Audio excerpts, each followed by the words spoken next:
Ya, kembali lagi bersama Bung Chandra di Apa Kabar Indonesia. Sebelum kami memulai dan kami juga menerima telepon dari pemirsa, perlu diketahui bahwa Bung Chandra ini adalah seorang motivator termuda nomor 1 ya di Asia, dan juga seorang pengarang buku bestseller Unlimited World, dan juga seorang miliarder. Waduh, di usia 22 tahun. Benar tuh 22 tahun tuh ya? Iya, tapi nanti 25 Oktober ini 23 tahun.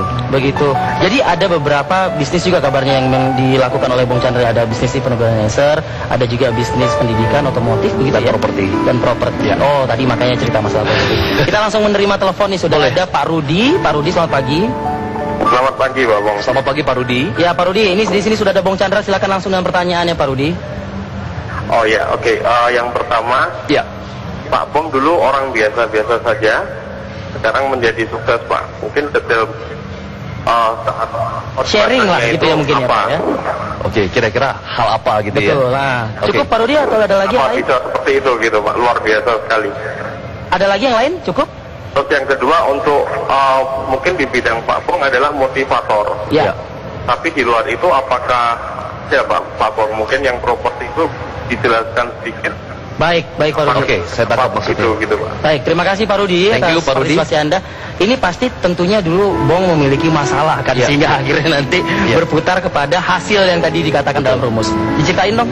Jadi saya pegang satu prinsip seperti ini, Pak Rifi. Kalau kita hari ini melakukan hal yang tidak dilakukan orang lain, baik, besok kita akan mendapatkan hal yang tidak didapatkan orang lain. Ini motivasi awal saya. Jadi waktu saya 18 tahun, saya bekerja, saya pakai baju rapi seperti ini, tapi nggak jas. Ya. Masih naik motor. Tapi saya kayak gini belum jadi miliarder loh. Belum. Akan calon, Mbak. Nggak pakai jas, tapi saya naik motor waktu 18 tahun. Dan kemudian pada saat itu saya mampir ke lapangan futsal tempat teman-teman saya bermain sepak bola. Kemudian, bos kita datang nih. Saya nggak tahu itu pujian atau penghinaan, Pak Rifi. Beda tipis ya. Tapi positive thinking. Dan waktu itu teman saya bilang, Chan, kita ini terlalu muda untuk bersenang-senang. Kita ini masih 18 tahun. Waktu itu mereka bilang seperti itu. Tapi saya putuskan bahwa kalau hari ini saya melakukan apa yang tidak dilakukan orang lain, maka besok saya berhak mendapatkan apa yang tidak didapatkan orang lain. Dan saya pegang satu prinsip bahwa kepuasan terbesar dalam hidup adalah melakukan hal yang orang lain katakan tidak bisa kita lakukan. Nah, itu yang jadi motivasi saya. Dan waktu itu hati saya memang mengatakan bahwa saya ingin buktikan, tapi buktikan dengan kata-kata nggak bisa. Nah, itulah yang jadi motivasi saya, di mana saya berusaha dan memotivasi diri saya untuk coba bekerja dengan segala keterbatasan dan kekurangan. Apa pekerjaan waktu itu? Tiga yang pertama. Waktu itu saya coba mulai menjadi seorang sales. Dari hal yang kecil. Kemarin di minggu yang pertama saya sudah jelaskan, saya mulai dari menjual kue papa saya dari warung ke warung dan lain sebagainya. Kemudian menjawab pertanyaan kedua dari Pak Rudi yang bertanya, selain kegiatan motivasi, kegiatan ada apa lagi? kegiatan lagi? Kami saat ini sedang mengerjakan 3 buah bisnis. Yang pertama adalah event organizer, kemudian properti, kemudian dan otomotif. Untuk properti kami sekarang sedang mendevelop satu perumahan seluas 5 hektar di daerah Ciledug. Wow, luar biasa ya. Tentunya itu tidak gampang ya. Tidak gampang itu. Tidak gampang. Dan orang-orang lain pun juga pasti ada yang meniru seperti Anda saat ini kan. Amin. Cuman tentunya pasti ada lagi-lagi masalah yang dihadapi. Masalah modal tentunya kan, masalah tempat gitu. Bagaimana cara keluarnya mungkin? Kebanyakan orang sudah ada masalah, emosi langsung. Dan karena sudah bergelut dengan emosinya, lupa dia logiknya untuk mulai berputar balik itu lupa. Iya. Jadi sebenarnya memang ketika saya kasih rumus K ditambah R sama dengan H, kondisi ditambah respon sama dengan hasil, kalau kita dengar kayaknya enak. Tapi prakteknya nggak gampang. Nah, prakteknya nggak gampang. Apalagi lagi emosi. Nah, yang perlu kita lakukan adalah waktu kita emosional, yang harus kita lakukan adalah harus ada jeda. Suatu hari ada seorang suami, dia adalah hari itu adalah hari pernikahan dia, hari ulang tahun pernikahan dia, dan dia sudah belikan bunga kepada istrinya. Dia pulang kantor sengaja cepat, nggak kasih tau istrinya, mau kasih surprise. Begitu sampai ke rumah, kok pintunya terbuka. Dia masuk ke ruang tamu, masuk ke ruang kamar, dia lihat istrinya tidur dengan orang lain. Waduh, jangan ditiru, pemirsa, jangan ditiru. Dia emosi sekali, dia langsung ke dapur, dia mau ambil pisau. Nah, tapi sebelum itu dia ingat bagaimana cara rilis emosi kita. Dia ingat kata motivator, jalan ke depan 7 kali, 7 langkah maksudnya, mundur ke belakang 7 langkah, lakukan 7 kali. Maju ke depan 7 langkah. 7 kali, 7 langkah, mundur ke belakang 7 langkah. Sambil? Bukan 7 kali, sambil emosi dia pegang pisau. Nah, setelah dia lakukan itu, tiba-tiba istrinya keluar dari kamar, nyamperin ke dapur, dia bilang, Pap, udah pulang. Kemudian dia lihat, ternyata betul istrinya, dan di sebelah istrinya adalah mama mertuanya. Jadi ternyata yang tidur dengan istrinya saat itu bukan orang lain, bukan suami, bukan selingkuhan, tapi memang mama mertua. Jadi saya mau katakan setiap manusia yang punya masalah emosi kita perlu jeda.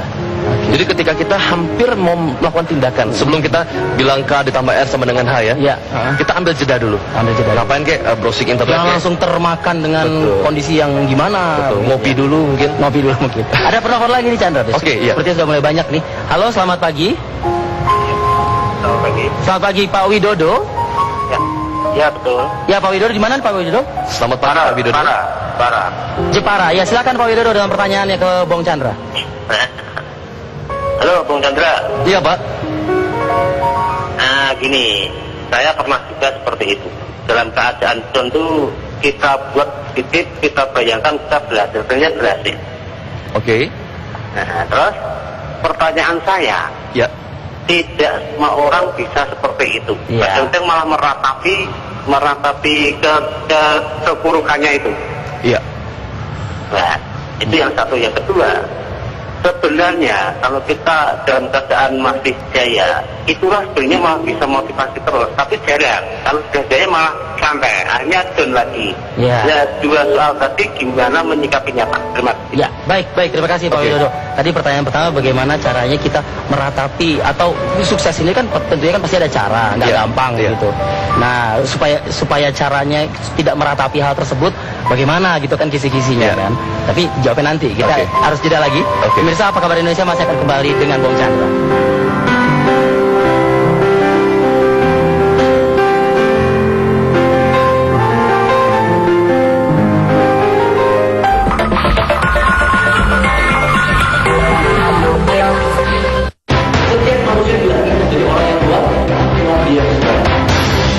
Kalau Anda ingin kaya, Anda ingin berhasil, saudara, tergantung dari dua hal. Buku apa yang Anda baca dan dengan siapa Anda bergaul.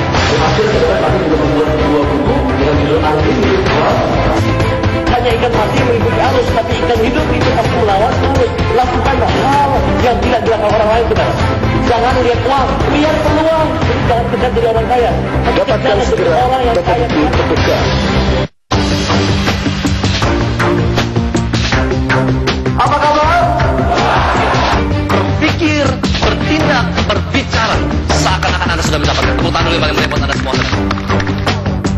Sukses adalah orang yang menggunakan waktu yang tidak digunakan oleh orang lain. Bagaimana cara jadi magnet uang? Salah satu caranya adalah jadi magnet uang. Untuk informasi training dan seminar Bung Chandra 021 290 307 30.